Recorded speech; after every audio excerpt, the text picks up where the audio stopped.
Anda masih bersama kami dalam seputar iNews Sumsel. Jatan-Ras Polda Sumsel menangkap seorang aparatur sipil negara atas kepemilikan 4 pucuk senjata api produksi pabrikan dengan 327 butir amunisi.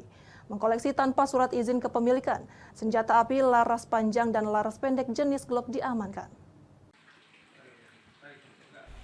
Jatan-Ras Polda Sumatera Selatan yang mengetahui informasi langsung melakukan penggeledahan di rumah pelaku. Penggeledahan dilakukan di lorong Kafling 2 Jalan Mayer Zen, Perumahan Yasyafa, Kalidoni, Palembang. Dalam penggeledahan, pemilik rumah Mareda Costa 44 tahun tak berkutik saat polisi menemukan senjata api yang disimpannya.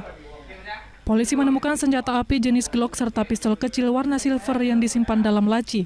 Polisi kemudian terus melakukan penggeledahan di setiap sudut ruangan. Kembali polisi menemukan 2 pucuk senjata api laras panjang disimpan dalam tas senjata. Total 4 senjata api produksi pabrikan ditemukan. Mareda Costa berstatus ASN langsung dibawa ke Jatan-Ras Polda Sumatera untuk dilakukan pemeriksaan.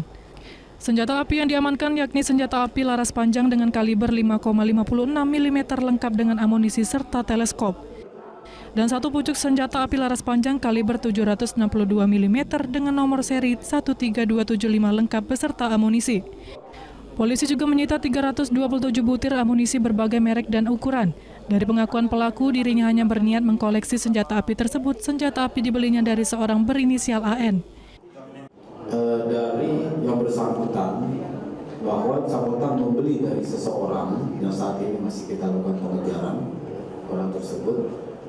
Doakan mudah-mudahan bisa segera terungkap dari mana asal senjata api maupun amunisi. Yang bersangkutan ASN, salah satu kantor kementerian lah yang ada di sinilah gitu ya. Polisi masih memburu pelaku AN yang menjual senjata api terkait asal senjata termasuk amunisi.